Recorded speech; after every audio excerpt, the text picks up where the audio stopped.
මගේ සහෝදර සහෝදරියනි, අල්ලා හැර වෙන කිසිවෙකුට නමස්කාර නොකරන්න. අපට අල්ලා හැර වෙනත් දෙවියෙකු නැත.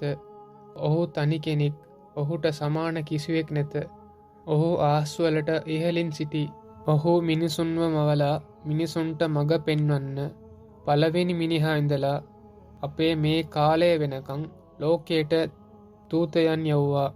ඔහුන් අල්ලාහව පමණක් නමස්කාර කරන්න, ඔබට අල්ලා හැර වෙන දෙවියෙක් නැත කියලා උපදෙස් දුන්නා. නමුත් ඔහු මැරුණට පස්සේ මිනිස්සු තමන්ගේ ආගම වෙනස් කරගෙන නොමගේ ගියා.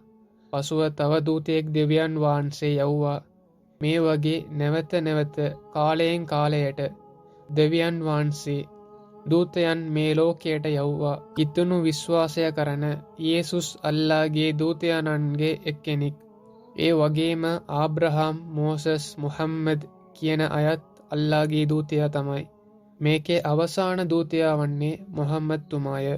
ඒ නිසා මගේ සහෝදර සහෝදරියනි, ඔයාලත් අල්ලාහ් ඔහුගේ දූතයාවත් එයා පහල කළ ග්‍රන්ථයත් විශ්වාස කරන්න. ඔබ එසේ කළහොත් දෙවියන් වහන්සේ ඔයාගේ පාපයන් මෙකි ඔයාව සුවර්ගයට ඇතුල් කරනවා. ඔයා සත්‍ය ප්‍රතික්ෂේප කළහොත් දෙවියන් වහන්සේ ඔබට නිරය දෙනවා.